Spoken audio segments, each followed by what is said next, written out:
Baik, Assalamualaikum warahmatullahi wabarakatuh. Selamat sore teman-teman. Selamat sore Bapak Ibu yang terhormat. Baik, pertama-tama yang terhormat kepada dosen pengampu mata kuliah konsep pembelajaran seni rupa, Ibu Rati Ayu Pratiwinindya SPD MPD, dan Bapak Riza Istanto SPD MPD. Baik, pada kesempatan sore hari ini, saya akan menjabarkan dan mempresentasikan hasil analisis saya tentang pendekatan pembelajaran seni rupa yang relevan pada abad 21 ini. Baik, saya Dava Wahyu Firdaus dengan NIM akhir 08 dari PSRA, izin untuk mempresentasikan hasil analisis saya. Nah, sebelum kita ke analisisnya, alangkah baiknya kita mengetahui apa saja sih pendekatan yang ada di pembelajaran seni rupa.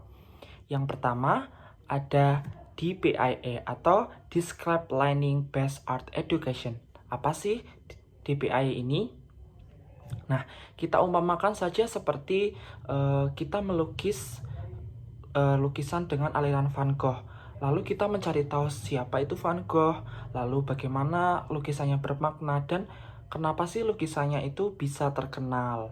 Dengan kata lain, tujuan dari DPIA ini yakni mengembangkan pemahaman menyeluruh tentang seni sebagai bidang akademik. Baik, selanjutnya ada SEIA atau Self-Expression Art Education. Apa sih SEIA ini?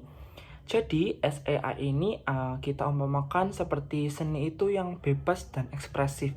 Jadi, siswa dan murid itu benar-benar diberikan ruang untuk mengeksplor dan berekspresi.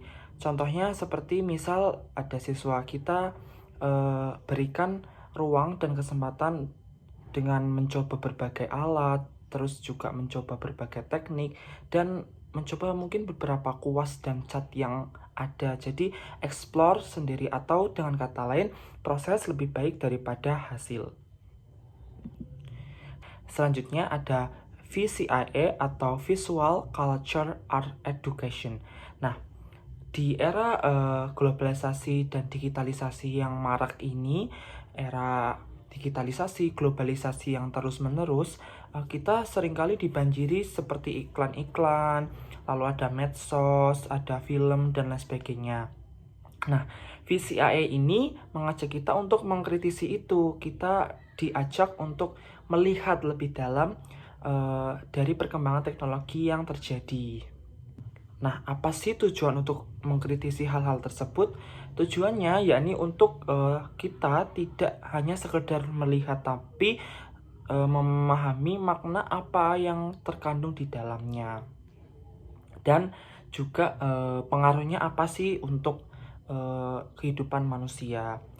Contohnya saja nih, semisal di dalam kelas kita membahas bagaimana sih iklan itu bisa mempengaruhi gaya hidup atau bisa mempengaruhi cara pandang kita tentang kecantikan.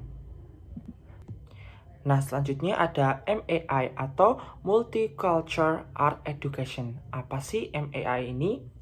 Baik, MAI ini adalah seperti bagaimana seni itu menjadi jembatan antar budaya yang ada di Indonesia.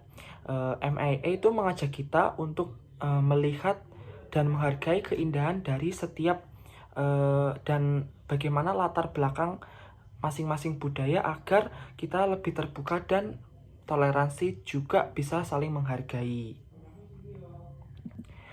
Nah, kan tadi sudah mengetahui ya pendekatan pembelajaran bahasa seni rupa itu apa aja. Nah, sekarang kita lanjut ke tantangan dan tuntutan dari pembelajaran abad 21. Apa aja sih? Nah, sesuai yang ada di PPT di atas, yang pertama itu tentunya perkembangan teknologi yang sangat pesat ya. Tidak dipungkiri bahwa teknologi sekarang banyak sekali perkembangannya, mulai dari media sosial, lalu teknologi-teknologi yang muncul sekarang ini di berbagai bidang seperti militer, pendidikan, dan semuanya. Lalu yang kedua ada informasi yang melimpah. Nah, informasi melimpah ini juga akibat dari teknologi yang pesat atau berkembang, di mana teknologi yang berkembang juga memberikan informasi yang melimpah terhadap kita. Makanya, dengan adanya informasi yang melimpah ini, kita sebagai pendidik dan untuk diberikan kepada peserta didik, kita perlu untuk menyiapkan apa sih pembelajaran atau konsep yang pas untuk pembelajaran yang ada di Indonesia atau di kelas yang akan kita ajar. Selanjutnya ada kesenjangan digital. Nah, kesenjangan digital di sini itu seperti banyak orang yang tidak sama dalam segi ekonomi. Ada anak yang tidak mempunyai laptop, ada yang anak memiliki laptop. Ada anak yang tidak memiliki komputer atau laptop, ada juga yang mempunyai. Nah, kesenjangan ini perlu kita perdalam lagi dan cari solusinya. Lalu ada isu sosial global. Isu sosial global ini sangat marak sekali ya teman-teman. Ada beberapa isu yang benar-benar sangat mempengaruhi pendidikan yang ada di Indonesia. Maka dari itu, kita sebagai pendidik wajib tahu apa sih tantangan agar bisa menghadapi di kemudian hari. Lalu yang kelima ada pemanfaatan teknologi pendidikan. Nah, pemanfaatan ini yang sangat penting. Bagaimana sih cara kita memanfaatkan teknologi yang ada, menggunakan secara positif, dan apa yang bisa kita berikan atau dampak dari pemanfaatan teknologi ini. Karena pemanfaatan teknologi ini adalah salah satu cara untuk kita menambah atau seperti memberikan manfaat kepada orang sekitar dan siswa tersebut.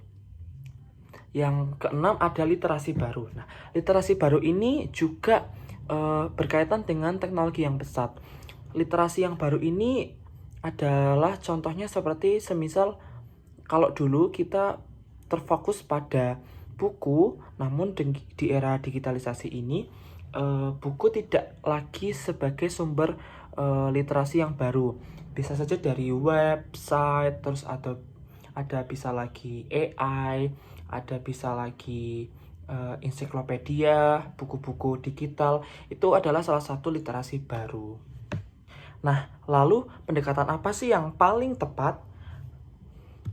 Menurut saya, pendekatan yang paling tepat yakni ada dua, yakni ada VCIA atau Visual Culture Art Education dan MAIA. Mengapa dari pendekatan yang saya pilih di atas ini?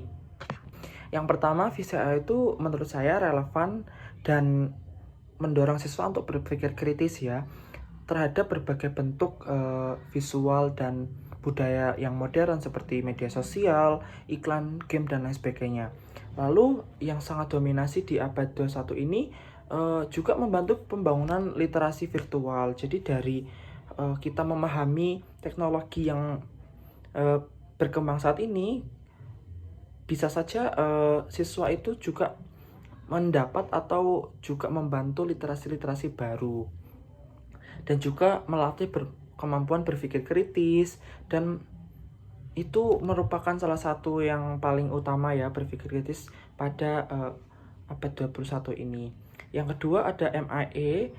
MIA sendiri ini penting ya karena membantu siswa tidak hanya mahir secara teknis dalam seni tetapi juga kritis, terbuka, dan refleksi terhadap isu sosial budaya ini di dunia modern ini kan harus diketahui sesuai dengan karakter pembelajaran abad 2021 mohon maaf. Lalu apakah kita sebagai guru juga bisa menggabungkan beberapa pendekatan pembelajaran tersebut? Tanda tanya nih. Nah, menurut saya sangat bisa ya teman-teman, karena pendekatan ini tuh memang salah satu atau beberapanya tuh saling melengkapi. Kita kasih contoh, misal ada VCIA dan MIA yang saya tadi jelaskan, ini mengajarkan siswa untuk menganalisis budaya visual dari berbagai latar belakang sambil menghargai perbedaan-perbedaan yang ada. Lalu ada SAIA dan VCIA nih yang menciptakan karya seni itu berdasarkan pengamatan budaya visual kontemporer yang sekarang ada dan yang sekarang marak terjadi. Jadi seperti kita up to date gitu ya. Lalu ada DPAE, VCAE plus VCAE. Ini tuh salah satu pendekatan yang bagus ya teman-teman, karena siswa belajar sejarah seni, menciptakan karya seni, dan mengkritisi budaya visual dari berbagai latar belakang budaya, mencakup pengetahuan, praktek, dan nilai-nilai global. Jadi paket lengkap sekali, dapat pengetahuan, praktek, dan implementasi makna-makna nilai globalnya. Lalu yang terakhir ada kesimpulan. Nah, setelah tadi kita mengetahui dan menganalisis apa saja pendekatan pembelajaran seni rupa, saya menarik kesimpulan bahwa pembelajaran abad 21 itu tidak hanya menekankan pada penguasaan pengetahuan, tetapi juga pembentukan kompetensi, karakter, dan literasi digital agar siswa itu siap menghadapi tantangan global secara adaptif dan kreatif. Menggabungkan pendekatan justru menjawab tantangan abad 21 ini dengan lebih tepat, karena guru dapat merancang pembelajaran yang inovatif, kontekstual, dan bermakna, serta menumbuhkan kreativitas dan keterampilan juga karakter yang dibutuhkan siswa di abad 21 ini.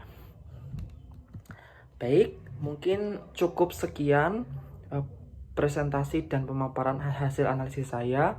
Mohon maaf jika dalam penyampaiannya banyak belibet, banyak istilah-istilah yang sangat tidak pas. Mohon maaf. Mungkin cukup sekian dari saya. Wassalamualaikum warahmatullahi wabarakatuh.